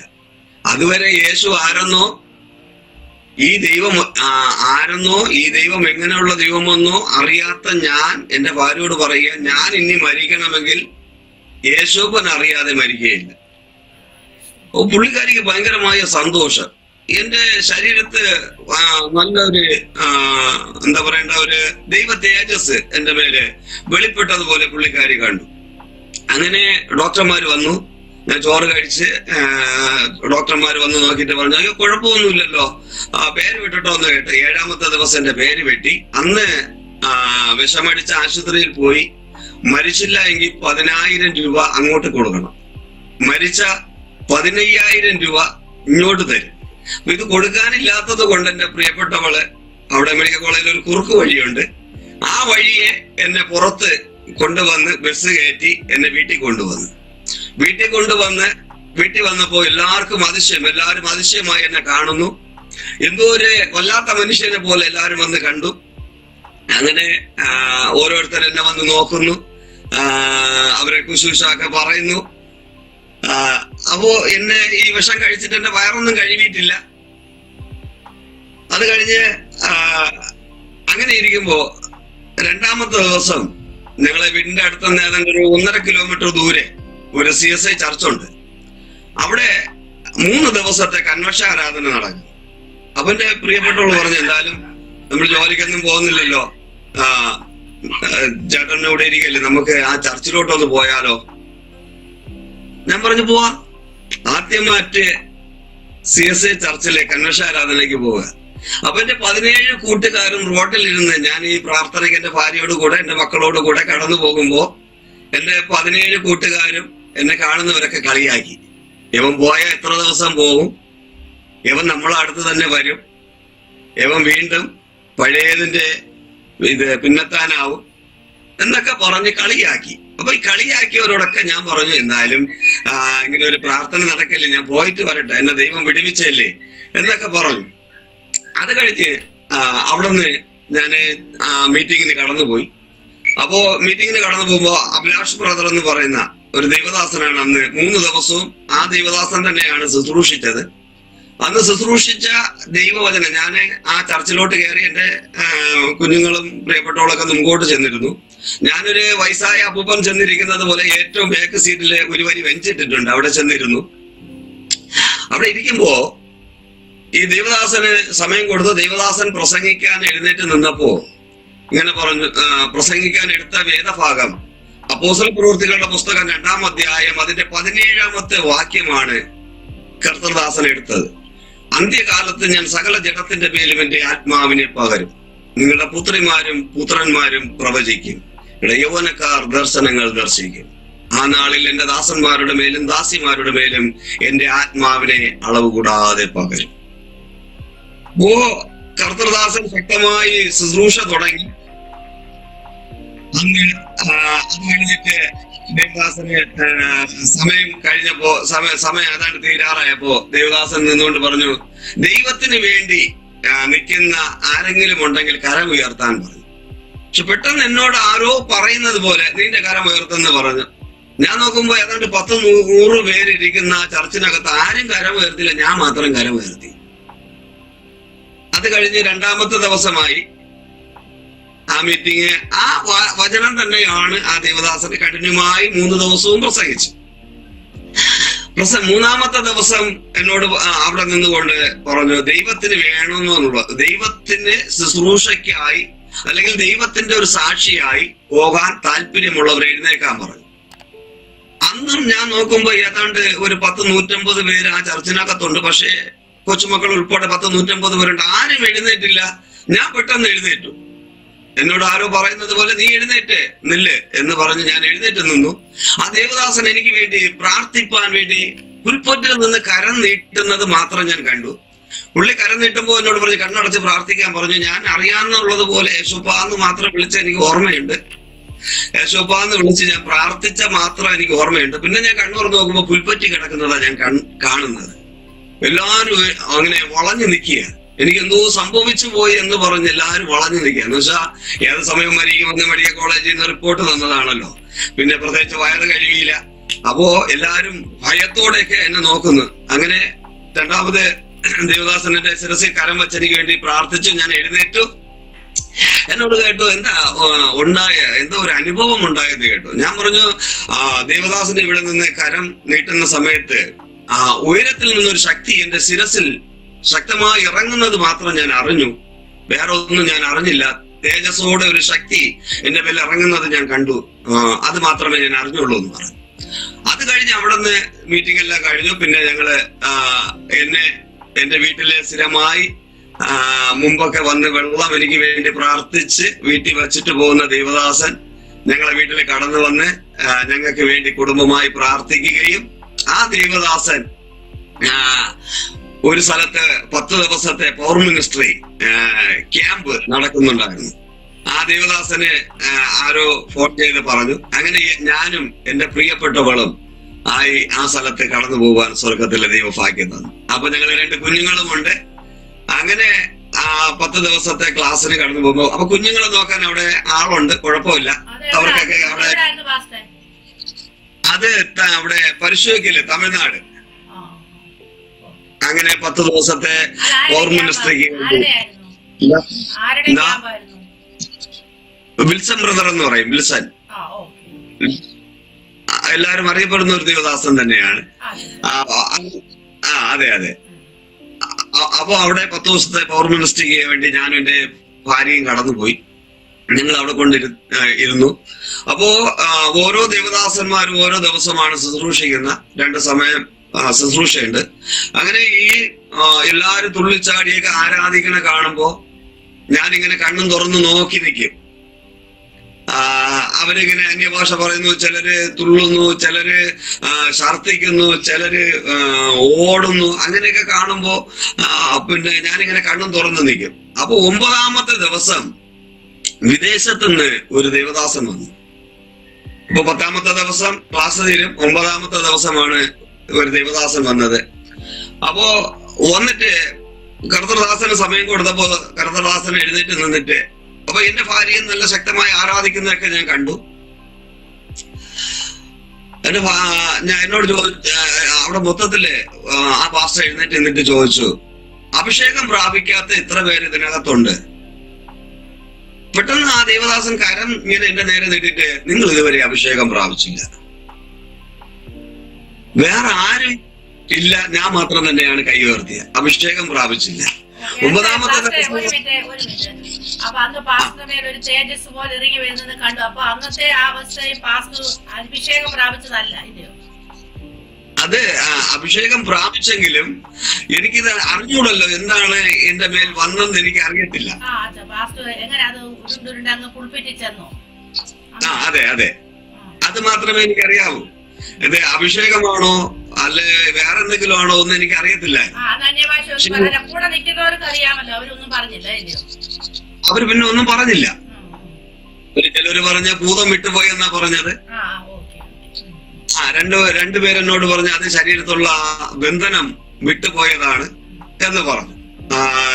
അതായത് മുൻകാലങ്ങളിലുള്ള ഭൂതങ്ങളെല്ലാം കൂടി ഇങ്ങനെ ശല്യപ്പെടുത്തി വിട്ടുപോയതാണെന്ന് പറഞ്ഞു. അപ്പോ ഈ 9ാമത്തെ ദിവസം ഈ ദേവദാസൻ എന്നോട് പറഞ്ഞു, ഇന്ന് ഉച്ച സമയത്ത് നമുക്ക് 1 മണിക്കൂർ റെസ്റ്റ് ഉണ്ട്, അപ്പൊ ആ സമയത്ത് ഒറ്റയ്ക്ക് എവിടെയെങ്കിലും ചെന്നിരുന്ന് പ്രാർത്ഥിക്കണമെന്ന് പറഞ്ഞു. അഭിഷേകത്തിന് വേണ്ടി ദൈവത്തോട് പ്രാർത്ഥിക്കണമെന്ന് പറഞ്ഞു. എങ്ങനെ പ്രാർത്ഥിക്കണമെന്ന് എനിക്കറിയത്തില്ല. പക്ഷെ ഞാന് ആ ഭക്ഷണം ഉച്ചയ്ക്ക് റെസ്റ്റ് സമയത്ത് ഭക്ഷണം കഴിച്ചിട്ട് ഞാൻ എന്റെ കിടക്കുന്ന റൂമിൽ ചെന്ന് ഒരു പാ എടുത്തിട്ട് മുട്ടുമേലിരുന്ന് ദൈവത്തോട് പ്രാർത്ഥിക്കാൻ തുടങ്ങി. പ്രാർത്ഥിക്കാൻ തുടങ്ങുന്ന സമയത്ത് ഞാൻ ചെയ്ത പാപങ്ങളും പാപപ്രവൃത്തികളെല്ലാം ഒരു സ്ക്രീനിൽ എന്നതുപോലെ ആ ചെവരിൽ തെളിയാൻ തുടങ്ങി. ഞാൻ ദൈവത്തോട് കരയാൻ തുടങ്ങി, അതിശക്തമായി കരഞ്ഞ് പ്രാർത്ഥിക്കാൻ തുടങ്ങി. അതുവരെ എനിക്ക് എന്താണെന്ന് എനിക്ക് അറിഞ്ഞുകൂടാ. ഞാൻ ഒച്ചത്തിൽ വാവിട്ട് കരയാൻ തുടങ്ങി. എന്റെ ഭാര്യയോട് ചെയ്ത പാവം, എന്റെ മക്കളോട് ചെയ്തത്, എന്റെ ദേശത്ത് ചെയ്തത്, എന്റെ അമ്മയോട്, എന്റെ അപ്പനോട്, എന്റെ സഹോദരങ്ങളൊക്കെ ചെയ്ത പാപങ്ങള് ഒരു സ്ക്രീനില്, മദ്യപിച്ചത്, മറ്റുള്ള വെറിക്കൂത്തുകളിൽ പോയത്, സിഗരറ്റ് വലിച്ചത്, ഷാമ്പൂ തിന്നത്, പാൻപ്രാക്ക് തിന്നത്, മറ്റുള്ള ദുർമാർഗങ്ങളിൽ മുച്ചുകിട്ട് കളിക്കാൻ പോയത്, ഇതെല്ലാം ഇങ്ങനെ സ്ക്രീനിൽ തെളിഞ്ഞു വന്നുകൊണ്ടേയിരുന്നു. ഞാൻ ദൈവത്തോട് കരയാൻ തുടങ്ങി, ശക്തമായി കരയാൻ തുടങ്ങി. കരയുന്ന സമയത്ത് എല്ലാരും എന്റെ കരച്ചിൽ കേട്ട് റൂമിന്റെ വെളിയിൽ വന്നുകൂടി. ആൾക്കാരെല്ലാം വന്നുകൂടി. ഞാൻ ഏതാണ്ട് ഒരു 20-25 മിനിറ്റ് മൂവാവിട്ട് വിളിക്കാൻ തുടങ്ങി. എന്റെ ദൈവമേ, എന്നോട് ക്ഷമിക്കണമേ ക്ഷമിക്കണമേ എന്ന് പറഞ്ഞ് ദൈവത്തോട് കരയാൻ തുടങ്ങി. അങ്ങനെ ഞാൻ കരഞ്ഞ് എഴുന്നേറ്റതിന് ശേഷം എന്റെ ശരീരത്ത് ഒരു വലിയ ശക്തി, ഒരു ദൈവ സാന്നിധ്യം എന്നെ പൊതിയുന്നതായി എനിക്ക് തോന്നി. ഞാൻ അവിടെ നിന്ന് എഴുന്നേറ്റ് ഞാൻ 9ാമത്തെ ദിവസം 2ാമത്തെ ക്ലാസ്സിന് വന്നിരിക്കുമ്പോ പ്രാർത്ഥന തുടങ്ങിയപ്പോ ആ ദേവദാസൻ എന്നോട് പറഞ്ഞു കണ്ണടച്ച് പ്രാർത്ഥിക്കാൻ പറഞ്ഞു. ഞാൻ കണ്ണടച്ച് അതുവരെ കൈ കെട്ടി നിന്ന ഞാൻ ശക്തമായി കരമടിച്ച് പ്രാർത്ഥിക്കാൻ തുടങ്ങി.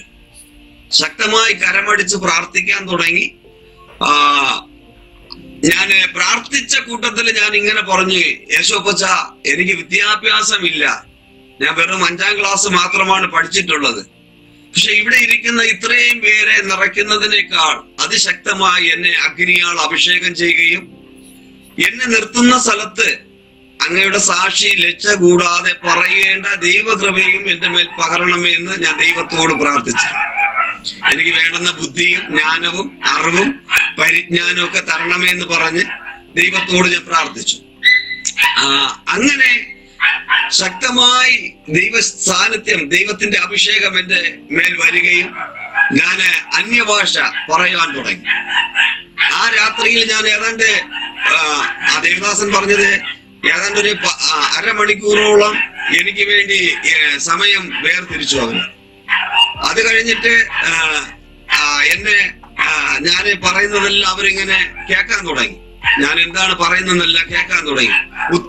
ഒരു 5-6 ദേവദാസന്മാരുടെ അരികിൽ വന്ന് 4 സൈഡും ഇങ്ങനെ കരം കോർത്ത് നിന്ന് പ്രാർത്ഥിക്കുക. അപ്പൊ അവര് പിന്നത്തതിൽ പറഞ്ഞത് വൻ കാര്യങ്ങളെ എളിയ സഹോദരനിൽ കൂടെ ദൈവം വെളിപ്പെടുത്തുന്നത് കേൾക്കുവാൻ തുടങ്ങി. അങ്ങനെ കർത്താവിന്റെ അഭിഷേകം എന്റെ മേൽ വന്നു. ഞാൻ 10ാമത്തെ ദിവസം പകല് ആണ് അവിടെ സ്നാനം നടക്കുന്നത്. അപ്പോ ഞാൻ എന്റെ ഭാര്യയോട് പറഞ്ഞില്ല ഞാൻ സ്നാനപ്പെടുന്നെന്ന്. ഞാൻ പുള്ളിക്കാരി പറഞ്ഞില്ല പുള്ളിക്കാരി സ്നാനപ്പെടുന്നെന്ന്.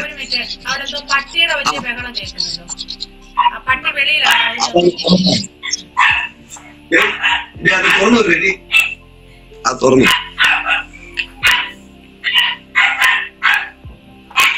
ഓ ഭയങ്കര സൗണ്ട് പോയാ. അത് കഴിഞ്ഞിട്ട് 10ാമത്തെ ദിവസമാണ് അവിടെ സ്നാനം നടക്കുന്നത്. സ്നാനത്തിന് എന്റെ ഭാര്യയോട് ഞാൻ പറഞ്ഞില്ല സ്നാനപ്പെടുന്നെന്ന്. ഭാര്യ എന്നോടും പറഞ്ഞില്ല സ്നാനപ്പെടുന്നെന്ന്. അവിടുത്തെ പവർ മിനിസ്ട്രിക്ക് കൊണ്ട ഒരു പ്രത്യേകത എന്ന് പറയുന്നത് സഹോദരിമാരുമായിട്ട് നമുക്ക് ഈ ദിവസങ്ങളിൽ സംസാരിക്കാനോ വേറെ ഒരു കാര്യങ്ങൾ പറയാൻ പറ്റത്തില്ല. എന്തെങ്കിലും പറയണമെങ്കിൽ അവിടെ ഒരു വാച്ചറുണ്ട്. ആ വാച്ചറിനോട് നമ്മളെ കാര്യം പറഞ്ഞാൽ പുള്ളിക്കാരൻ ചെന്ന് അവിടെ ചെന്ന് പറയും. അവർക്ക് എന്തെങ്കിലും കാര്യം നമ്മളോട് പറയണമെങ്കിൽ അവര് വന്ന് നമ്മളോട് പറയും. അങ്ങനെയാണ് അവിടുത്തെ പവർ മിനിസ്ട്രിയുടെ പ്രത്യേകത എന്ന് പറയുന്നത്. അപ്പൊ അതുകൊണ്ട് സ്നാനത്തിന്റെ സമയമായി. അപ്പോ ഞായറാഴ്ച സ്നാനത്തിന് രാവിലെ അവിടെ ക്ലാസ് എടുക്കുന്നുണ്ടായിരുന്നു. ഞാൻ ചെന്ന് ക്ലാസ്സിനിരുന്നപ്പോ സ്നാനത്തെ കുറിച്ച് യേശു നമുക്ക് തന്ന മാതൃകയാണ് സ്നാനം, യേശുവിനെ നമ്മൾ ധരിക്കുന്നതാണ് സ്നാനം എന്നൊക്കെ പറഞ്ഞ് ദേവദാസൻ ക്ലാസ് എടുക്കുവാൻ തുടങ്ങി. ആ ക്ലാസ്സിൽ ഞാൻ പങ്കെടുത്തു. അത് കഴിഞ്ഞ് ഞാൻ ഓടിച്ചെന്ന് എന്റെ റൂമിൽ ചെന്ന് ഒരു മുണ്ടും ഒരു ഷർട്ടും എടുത്ത് വച്ച് സ്നാനക്കടവിലേക്ക് ചെന്നപ്പോ എന്റെ ഭാര്യയും സ്നാനക്കടവിൽ നിൽക്കുന്നത് കാണുവാൻ മുഖാന്തരങ്ങളായി തീർന്നു. അങ്ങനെ ഞങ്ങൾ രണ്ടുപേരും ഒരുമിച്ച് കർത്താവിന്റെ കൃപയാല് യേശുവിനെ സ്വന്തം രക്ഷകനായി സ്വീകരിക്കുകയും യേശുവിനെ ഞങ്ങളുടെ ജീവിതത്തിലേക്ക് ക്ഷണിക്കുകയും യേശുവിനെ ഞങ്ങളെ എല്ലാ മേഖലക്കകത്തും കൂടെ ചേർക്കുവാനും അന്ന് ഞങ്ങൾക്ക് ഭാഗ്യം തന്നു. അതൊരു വലിയ ഭാഗ്യമായിരുന്നു. അങ്ങനെ സ്നാനം കഴിഞ്ഞു. ഞങ്ങൾക്ക് അവിടെ ഉച്ചത്തെ മീറ്റിംഗ് എല്ലാം കഴിഞ്ഞു. തിരുമേശയൊക്കെ തന്നു. അപ്പോ അവിടുത്തെ മെയിൻ ദേവദാസൻ അപ്പോ അവര് പ്രാർത്ഥിച്ചു വിടും. ഓരോരുത്തരും അന്ന് 10 ദിവസം ക്ലാസ്സിനിരുന്ന എല്ലാരെയും ദേവദാസൻ പ്രാർത്ഥിച്ചു വിടും, ദൈവാലോചന പറഞ്ഞു വിടും. അപ്പോ എന്റെ സമയം വന്നപ്പോ ഞാൻ ദേവദാസന്റെ അരികിൽ ചെന്ന് മുട്ടുമടക്കി ഇരുന്ന സമയത്ത് ദേവദാസൻ എന്നോട് പറഞ്ഞു, ബ്രദറെ വീട്ടില് ചെന്ന് വാതിൽ തുറന്ന് കതവ് തുറന്ന് വീട്ടിനകത്ത് കയറി ഡ്രസ്സ് മാറും മുമ്പ് ഒരു ദേവദാസൻ നിങ്ങളെ വന്ന് ശുശ്രൂഷയ്ക്കായി വിളിച്ചു കൊണ്ടുപോകുമെന്ന് പറഞ്ഞു. ഞാനും എന്റെ പ്രിയപ്പെട്ടവളും കുഞ്ഞുങ്ങളുമായി ഞങ്ങൾ വീട്ടിൽ വന്നു. വീട്ടിൽ വന്ന് ഞാനിങ്ങനെ കതവ് തുറന്ന് ബാഗ് കൊണ്ട് അകത്ത് വച്ചു. ഷർട്ടിന്റെ ഒരു ബട്ടൺ ഇളക്കിയപ്പോ ദേവദാസന്റെ വിളി കേൾക്കുന്നു. ഈ ബാബു ദേവദാസനാണ്. വന്നിട്ട് എന്നോട് പറഞ്ഞു, മോനെ ബ്രദറെ നമുക്ക് ട്രാക്ട് കൊടുക്കാൻ പോകാമോ എന്ന് ചോദിച്ചു. അങ്ങനെ ഞാൻ തിരുവനന്തപുരത്തെ സെക്രട്ടേറിയറ്റിന്റെ അവിടെയൊക്കെ ആദ്യമായി ഞാൻ കർത്താവിന്റെ വേല ചെയ്യുന്നത് ട്രാക്ട് കൊടുക്കാൻ വേണ്ടി ആ ദേവദാസന്റെ കൂടെ കടന്നു. അതെനിക്ക് ഭയങ്കര സന്തോഷമായി. ചിലരോടൊക്കെ ഞാൻ ഇങ്ങനെ പറഞ്ഞു, യേശു നിങ്ങളെ സ്നേഹിക്കുന്നു. അപ്പൊ ഇത് കൊടുക്കുമ്പോ ഞാൻ ചിലരൊക്കെ വാങ്ങി ഇങ്ങനെ ദൂരെ കളഞ്ഞേച്ച് പോകും. അപ്പോഴൊക്കെ എന്റെ ഉള്ളം കണ്ണൊക്കെ നിറയുമായിരുന്നു. അപ്പൊ ഞാൻ ആ മറ്റേ ദേവദാസനോട് പറഞ്ഞ് ഇങ്ങനെ വാങ്ങി ദൂരെ അതൊന്നും കുഴപ്പമില്ല, അവര് വാങ്ങി ഇല്ലെന്ന് പറയില്ലല്ലോ, നമ്മൾ കൊടുത്തില്ലെന്ന് പറയില്ലല്ലോ എന്നൊക്കെ പറഞ്ഞു. അത് കഴിഞ്ഞ് ആ ദേവദാസനെ എവിടെ ശുശ്രൂഷയ്ക്ക് പോയാലും എന്നെ കൊണ്ടുപോവുകയും ഓരോ ഭവന മീറ്റിങ്ങിനൊക്കെ എനിക്ക് 5 മിനിറ്റ് 10 മിനിറ്റ് ഒക്കെ സമയം തരും പ്രസംഗിക്കാൻ. അപ്പോ പ്രസംഗിക്കാൻ ആദ്യമായിട്ട് ഞാൻ എഴുന്നേറ്റ് നിൽക്കുന്നത് ഒരു ഭവന മീറ്റിങ്ങിനാണ്. അപ്പൊ എന്ത് പ്രസംഗിക്കണമെന്ന് എനിക്ക് അറിയത്തില്ല. പെട്ടെന്ന് പരിശുദ്ധാത്മാവിന്റെ അകത്ത് സംസാരിക്കാൻ തുടങ്ങി. സക്കായി മരത്തിന്റെ മുകളിൽ ഇരുന്ന് യേശുവിനെ കാണണം, പക്ഷെ യേശു സക്കായിയെ കാണല്ലെന്ന് പറഞ്ഞ മരത്തിന്റെ മണ്ടയിരുന്നു. ആ ഭാഗം ഞാൻ എടുത്ത് പ്രസംഗിക്കാൻ തുടങ്ങി. എനിക്ക് 10 മിനിറ്റ് പ്രസംഗം തന്നത്, പക്ഷെ ആ ഫുൾ ശുശ്രൂഷയും ഞാൻ നടത്തേണ്ടി വന്നു. എല്ലാരും ആത്മാവിൽ നിറയുന്നത് ഞാൻ കണ്ടു. അങ്ങനെ പിന്നെ അവരെല്ലാം എനിക്ക് ഷാക്കന്റെ ഒക്കെ തന്നു, പ്രൈസലോട് പറഞ്ഞു, എല്ലാവരും ചേർത്ത് പിടിച്ചു. അങ്ങനെ ഓരോ മീറ്റിങ്ങിനും എന്നെ പിന്നെ അവർ കൊണ്ടുപോകാൻ തുടങ്ങി.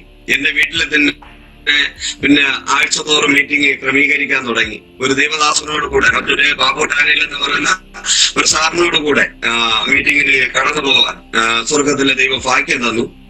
എന്റെ ഭാര്യ യേശുവിനെ അറിഞ്ഞ സമയത്ത് വീട്ടിലിരുന്ന് പ്രാർത്ഥിക്കുമ്പോ, നിന്റെ ദൈവം പൊട്ടനാണോ, പുള്ളിക്കാരി അന്യഭാഷ പറയുമ്പോ ഞാൻ കേക്ക്, നീ എന്തേടി കച്ചില് പിച്ചിലൊക്കെ പറയുന്നത്, തലയ്ക്ക് വല്ല ഓളം പോയോ എന്നൊക്കെ ഞാൻ അവളെ കളിയാക്കിയ എന്നെ കർത്താവ് നിറച്ചപ്പോ എന്റെ ഭാര്യ പ്രാർത്ഥിക്കുന്നതിനേക്കാൾ 7 മടങ്ങ് ശക്തിയോടെ പ്രാർത്ഥിപ്പാൻ ദൈവം കൃപ തന്നു. എന്റെ ഭാര്യ അന്യഭാഷ പറയുന്നതിനേക്കാൾ ഇരട്ടി ശക്തിയോടുകൂടെ അനേക ഭാഷകളിൽ അന്യഭാഷ പറയുവാൻ സ്വർഗത്തിലെ ദൈവം ഭാഗ്യം തന്നു. അപ്പൊ ഈ ദൈവം നല്ല ദൈവമാണ്. ഈ ദൈവത്തെ പോലെ വേറൊരു ദൈവമില്ല. ഈ ദൈവത്തെ പോലെ സ്നേഹിക്കുന്ന മറ്റൊരു ദൈവങ്ങൾ ഈ ലോകത്തില്ല. എന്തുകൊണ്ടെന്നാൽ യോശുവ ഭക്തൻ പറഞ്ഞു, ഞാനും എന്റെ കുടുംബവും ഞങ്ങൾ യഹോവയെ സേവിക്കും. ഇന്ന് വരെയും കർത്താവിന്റെ കൃപയാല് അങ്ങനെ മീറ്റിങ്ങിനൊക്കെ കടന്നുപോയി. എന്റെ വീട്ടിലൊരു മീറ്റിംഗ് ക്രമീകരിച്ചു. അത് കഴിഞ്ഞ് ഞാൻ സ്വന്തമായിട്ട് മീറ്റിങ്ങിനൊക്കെ കടന്നു പോവാൻ തുടങ്ങി. ബിദിര എന്ന പട്ടണത്തില് ഒരു ഒഴിഞ്ഞു കിടന്ന ആലയം എടുത്ത് വാടകയ്ക്ക് എടുത്ത് അവിടെ മീറ്റിംഗ് കൂടി. ഒരു കുടുംബം ആദ്യം വന്നു, പിന്നെ 4 കുടുംബമായി. കൃപയാല് കുറച്ചു ദിവസം കഴിഞ്ഞപ്പോ ആ 4 കുടുംബവും ഞങ്ങളെ വിട്ട് കടന്നുപോയി. ഞങ്ങൾക്ക് ഭയങ്കരമായ സങ്കടവും വേദനയൊക്കെ ഉണ്ടായിരുന്നു. കർത്താവിന്റെ ദർശന പ്രകാരമാണ് ആ സ്ഥലത്ത് ഞങ്ങൾ കടന്നുപോയത്. എന്റെ ഭാര്യയ്ക്ക് ആദ്യം ദർശനം കിട്ടി, പിന്നെ ഒരു ദൈവദാസൻ ദർശനം പറഞ്ഞു, അരുൾപ്പാട് പറഞ്ഞു. അത് കഴിഞ്ഞ് എനിക്ക് ദൈവം ദർശനം തന്നു. ഞാൻ ആ ചർച്ചിൽ ചെന്നിരുന്ന് ശുശ്രൂഷിക്കുന്ന സമയത്ത് ആ 4 കുടുംബം ഒത്തിറങ്ങിപ്പോയി. ഞങ്ങൾ ഭയങ്കരമായി നിലവിളിച്ചു ദൈവത്തോട്. എന്നിട്ടും ഞങ്ങൾ ശുശ്രൂഷ മുടങ്ങിയില്ല. എല്ലാ ആഴ്ചയും ചെന്ന് കസരെല്ലാം പറക്കിയിട്ട് പായെല്ലാം പറക്കിയിട്ട് ദൈവത്തെ എന്നും ആരാധിക്കുന്നത് പോലെ ശക്തിയോടെ ആരാധിക്കും. എന്റെ ഭാര്യയും 2 മക്കളും ഉണ്ട്. ഞങ്ങൾ 4 പേരും കൂടെ ഒത്തൊരുമിച്ച് സന്തോഷത്തോടെ ആരാധിക്കും. അങ്ങനെ ഒരു സഹോദരി ഞങ്ങളുടെ ആരാധന കേട്ട് തന്റെ സഹോദരനെ കൊണ്ട് ആലയത്തിലാക്കാൻ വേണ്ടി വന്നതാണ്. പക്ഷെ ആ സഹോദരി ആലയത്തിനകത്ത് അന്നത്തെ പ്രാർത്ഥനയ്ക്ക് ഇരുന്നതിന് ശേഷം ഇന്ന് 7 വർഷമായി ഞങ്ങളെ കൂട്ടത്തിൽ തന്നെ ഉണ്ട്. അത് കഴിഞ്ഞ് ഓരോ കുടുംബങ്ങൾ വരാൻ തുടങ്ങി. ദൈവത്തിന്റെ കൃപയാല് ഞാൻ ആ വാടകയ്ക്കിരുന്ന ചർച്ചിലിരുന്നു കൊണ്ട് അതിനെ ഒറ്റി വാങ്ങുവാൻ സ്വർഗത്തിലെ ദൈവം ഭാഗ്യം തന്നു. അത് കഴിഞ്ഞതിന് ശേഷം 4 സെന്റ് സ്ഥലം അവിടെ വാങ്ങുവാൻ സ്വർഗത്തിലെ ദൈവം ഭാഗ്യം തന്നു. ഇന്ന് 10 കുടുംബം സ്വർഗത്തിലെ ദൈവം തന്നിട്ടുണ്ട്. ഏതാണ്ട് 10-40 പേര് അടുപ്പിച്ചുണ്ട്.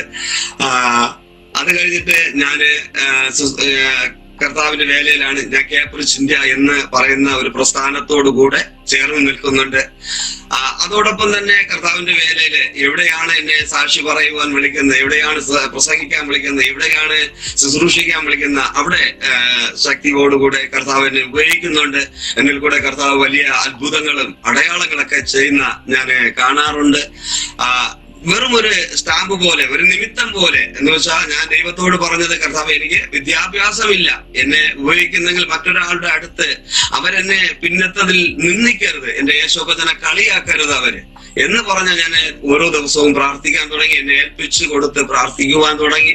അങ്ങനെ അത് കഴിഞ്ഞ് ദൈവസന്നിധിയില് ഓരോ ദിവസവും അടുക്കും തോറും അപ്പോസ്തലനായ പൗലോസ് പറഞ്ഞ പോലെ പൗലോസും കൂടാരപ്പണി ചെയ്താണ് ദൈവത്തിന്റെ വേല ചെയ്തത്. ഞാൻ ഇന്ന് കർത്താവിന്റെ വേല ചെയ്യുന്നത് ഒരു ഓട്ടോറിക്ഷ ഓടിയാണ് കർത്താവിന്റെ വേല ചെയ്യുന്നത്. അങ്ങനെ ഒരു ഭാഗ്യം ദൈവം എനിക്ക് തന്നിട്ടുണ്ട്. ഒരു സൈക്കിള് പോലും നേരെ ചവിട്ടുവാൻ അറിഞ്ഞുകൂടാത്ത എനിക്ക് എന്റെ ദൈവം എനിക്ക് സ്കൂട്ടർ ഓട്ടിക്കുവാൻ ഭാഗ്യം തന്നു, കാർ ഓട്ടിക്കുവാൻ ഭാഗ്യം തന്നു, ഓട്ടോറിക്ഷ ഇന്ന് ഞാൻ ഓട്ടിക്കുന്നുണ്ട്. അതിന്റെ ഉപജീവന മാർഗമായി ഞാനത് ചെയ്യുന്നുണ്ട്.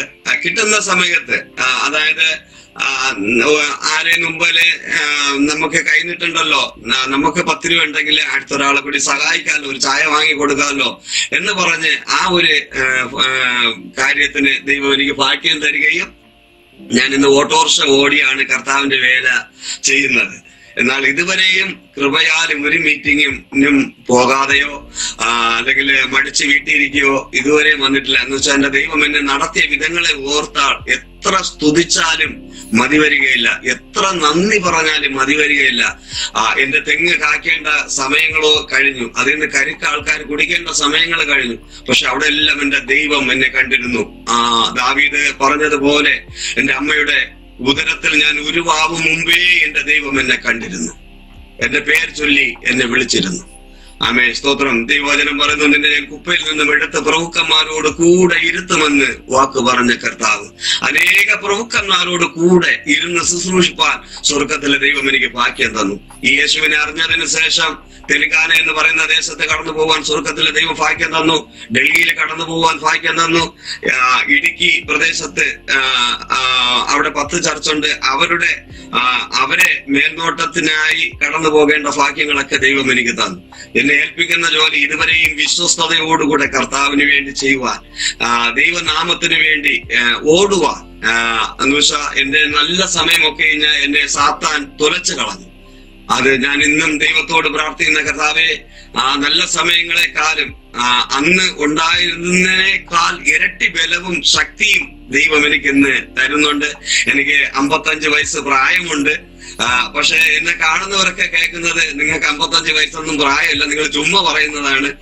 ചിലരൊക്കെ എന്റെ സർട്ടിഫിക്കറ്റ് ഒക്കെ വാങ്ങിച്ച് നോക്കാറുണ്ട്, നിങ്ങൾക്ക് 55 വയസ്സായോ എന്നൊക്കെ പറയാറുണ്ട്. ഞാൻ പറഞ്ഞു, ദൈവത്തിന്റെ തേജസ് ഇറങ്ങി കഴിഞ്ഞാൽ പ്രായം ഒരു വിഷയമില്ല, പ്രസംഗത്തിനൊരു പ്രായമില്ല, അഭിഷേകത്തിന് പ്രായമില്ല. എന്ന് വെച്ചാൽ അപ്പോസ്തല പ്രവൃത്തി 2-ാം അധ്യായം വായിക്കുമ്പോൾ നമുക്ക് കാണുവാൻ കഴിയും, മാളിക മുറിയിൽ എല്ലാവരും ഒരു സ്ഥലത്ത് ഒന്നിച്ചു കൂടിയിരുന്നു. അവിടെ ദൈവത്തിന്റെ സാന്നിധ്യം ഇറങ്ങി വന്നു. അവിടെ വിദ്യാഭ്യാസമുള്ളവനും ഇല്ലാത്തവനും കർത്തവനും വെളുത്തവനും എല്ലാവരും ഉണ്ടായിരുന്നു. അവനെല്ലാവരും ഒരുപോലെ ദൈവം നിറച്ചു. അവിടെ വ്യത്യസ്തരമായി അല്ലെ പഠിപ്പുള്ള ഒരാളാണ്, അല്ലെങ്കിൽ കുടുംബ മഹിമ പറയുന്ന ഒരാളാണ് എന്നൊന്നും പറഞ്ഞ് കർത്താവ് മാറ്റി നിറച്ച് അവരെ നിറച്ചില്ല. എല്ലാവരെയും ഒരുപോലെ കർത്താവ് നിറച്ചു. കർത്താവിന്റെ സന്നിധിയില് ഈ സാക്ഷി കേട്ടുകൊണ്ടിരിക്കുന്ന ഓരോ വ്യക്തി ജീവിതങ്ങളും, ഞാൻ മുമ്പൊരു സാക്ഷി പറഞ്ഞ് ഇതുപോലെ ചാനല് പുറത്തുവിട്ടപ്പോൾ എന്നെ 2-3 കുടുംബക്കാരനെ വീട്ടുകാരനെ വിളിക്കുവാൻ മുഖാന്തരങ്ങളായി തീർന്നു.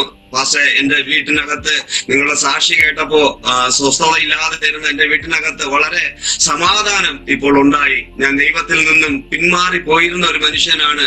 ഞാൻ ദൈവത്തിലേക്ക് അടുത്ത് വരുവാൻ ദൈവം എനിക്ക് ഭാഗ്യം തന്നു.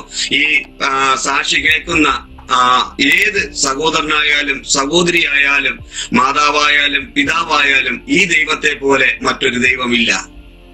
ഈ ദൈവത്തെ പോലെ സ്നേഹിക്കുന്ന മറ്റൊരു ദൈവമില്ല. സ്വന്തം അമ്മ നമ്മളെ തള്ളി പറഞ്ഞാലും, എന്റെ അമ്മ എന്നെ കാണുവാൻ കടന്നു വന്നേച്ച് പറഞ്ഞത് ഇവൻ കിടക്കുന്നതിനേക്കാൾ മരിക്കുന്നത് നല്ലത് എന്ന് പറയുമ്പോൾ, ഇന്ന് പകൽക്കാലം ഞാൻ ഈ സാക്ഷ്യത്തിൽ കൂടെ പറയുന്നു, എന്റെ അമ്മ ലോകത്തിൽ നിന്ന് മാറ്റപ്പെട്ടു.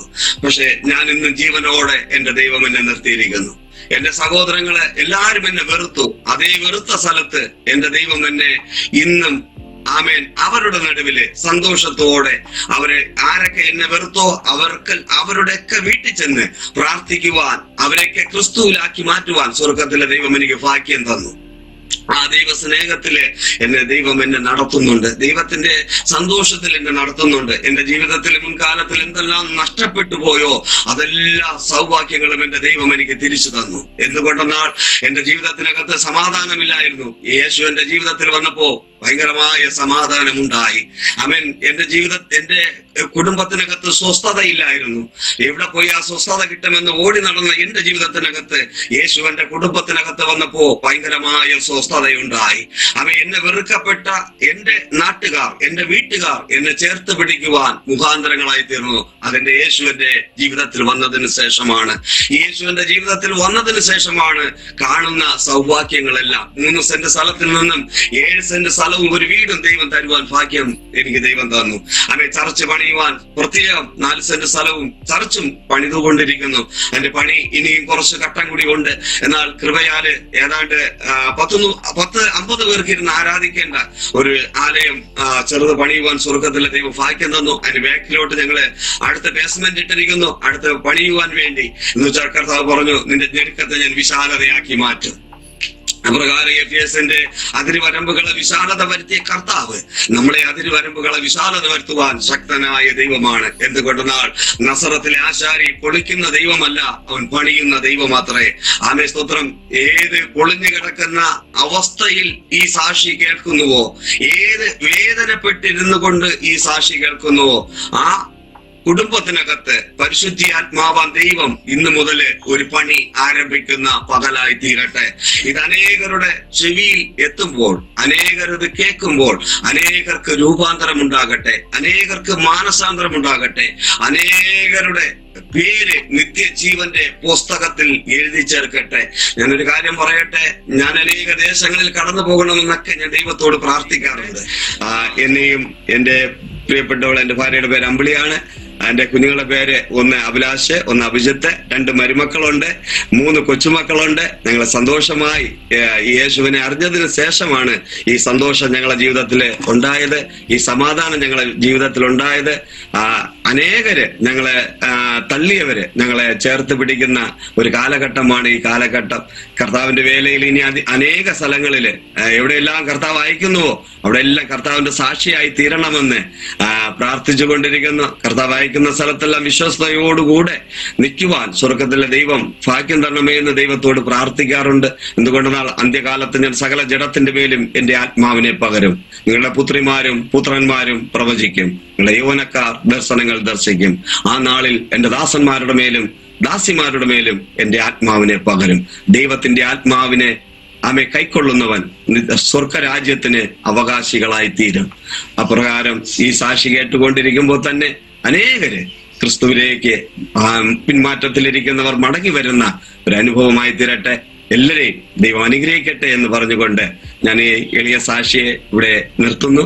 ദൈവം എല്ലാരെയും ധാരാളമായി അനുഗ്രഹിക്കുമാറാകട്ടെ. ആമേൻ. ആമേൻ. ആമേൻ. ആമേൻ. ആമേൻ. ആമേൻ. ആമേൻ. പാസ്റ്ററേ, കർത്താവ് സഹായിക്കട്ടെ. Praise Lord. ദേവദാസനെ ഉരുടാൻ കഴിച്ച് മരിച്ച് മരണത്തിന്റെ അവസ്ഥയിലൂടെ കടന്നുപോയ ദൈവദാസനെ കർത്താവ് ഇന്ന് ഒരു അനുഗ്രഹിക്കപ്പെട്ട സാക്ഷിയാക്കി നിർത്തിയിരിക്കുന്നല്ലോ. ഹല്ലേലൂയ, സ്തോത്രം. കർത്താവിന് ഉദ്ദേശമുണ്ട് അനേകരെ ക്രിസ്തുവിലേക്ക് നടത്തപ്പെടുവാൻ. കർത്താവിന്റെ ദാസനെ കുടുംബമായി ദൈവം സഹായിക്കട്ടെ എന്ന് ഞങ്ങളും ആശംസിക്കുന്നു.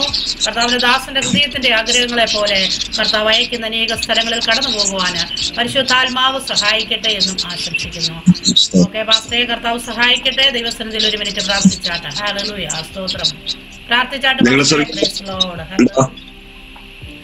ഞങ്ങളുടെ സ്വർഗീയ പിതാവേ, ഈ ഉച്ചവേളക്കായി ഞങ്ങൾ ദൈവത്തിന് നന്ദി പറയുന്നു. കർത്തദാസിയെയും ദാസനെയും അവരുടെ തലമുറകളെയും ശുശ്രൂഷകളെയും കർത്താവ് അനുഗ്രഹിക്കണമേ, മാനിക്കണമേ എന്ന് ഞങ്ങൾ ദൈവത്തോട് പ്രാർത്ഥിക്കുന്നു.